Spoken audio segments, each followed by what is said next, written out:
क्या कर रहे हो? हम पढ़ाई कर रहे। चलो आज मैं पढ़ाती हूँ आपको है। हाँ ठीक है। आज आपको पूछूंगी महाभारत और रामायण के क्वेश्चन।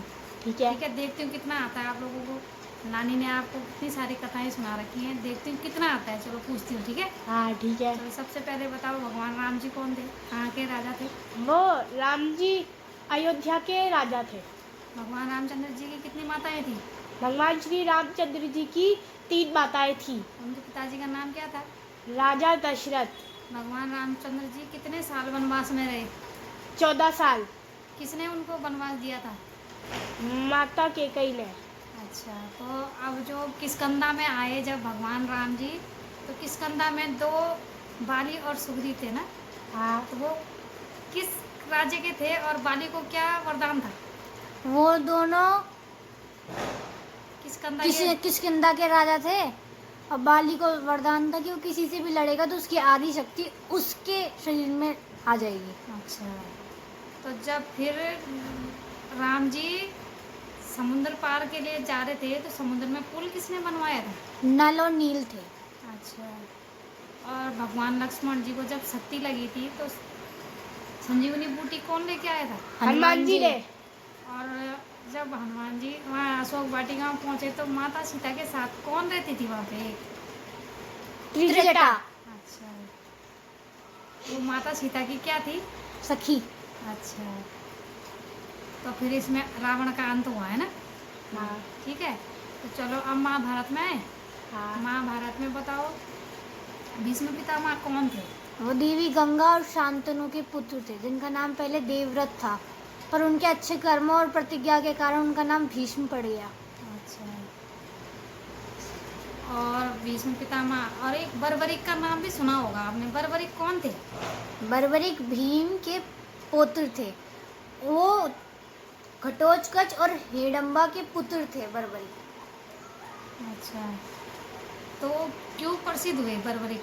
बर्बरिक के पास 3 बाण थे कि वो किसी का भी अंत कर सकते हैं, बट जब वो युद्ध में गए श्री कृष्ण ने उनसे उनकी शक्ति का प्रदर्शन करने के लिए बोला था, बट उसमें से एक तीर श्री कृष्ण के पैर में आके लग गया क्योंकि उन्होंने उनका लक्ष्य जो साधा हुआ था वो रख लिया था अपने पैरों के नीचे, जिस कारणवश श्री कृष्ण ने उनका शीश मांग लिया।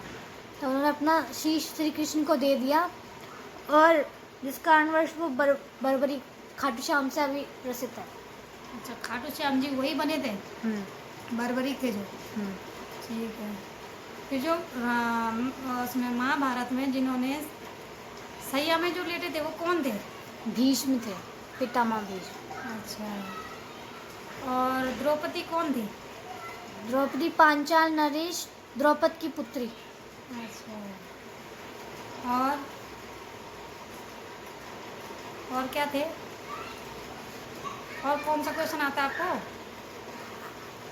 पांडव अज्ञातवास में किस राज्य में ठहरे थे? अच्छा बताओ, किस में ठहरे थे? विराट नगर में, विराट राजा के शहर में थे वो, अच्छा, क्योंकि वहाँ पे राजा का शासन नहीं चलता था। हाँ। उसके बहनोई का राज्य चलता था जो दुर्योधन का मित्र था। और एक सवाल ये भी है कि कर्ण ने जो अपना कवच था ना और अपना कर्ण, तो किसको दान करा था? कर्ण ने अपने कवच और दिव्य कुंडल इंद्रदेव को दान करे थे, क्योंकि उन्होंने फेस बदल के उसके पास आए थे। वो जब वो सुबह आता है सूर्य पूजा के बाद, उसका नियम था कि वो सभी को जो मांगेंगे वो उनको वो देने की कोशिश करता था। उन्होंने उससे उसका कवच और सूर्य कुंडल मांगा ताकि अर्जुन की विजय हो, परंतु फिर भी उसने अपना ना चाहते हुए भी उनको दान दे दिया। तो क्या शिक्षा मिली आपको इसमें? कि चाहे हम कितने भी धर्मात्मा, वीर, ज्ञानी, कितने भी अच्छे क्यों ना बन जाए, हमें अपनी संगति अच्छी रखनी चाहिए। और अगर अपनी संगति हमने अच्छी नहीं करी तो हम भी बिगड़ जाएंगे।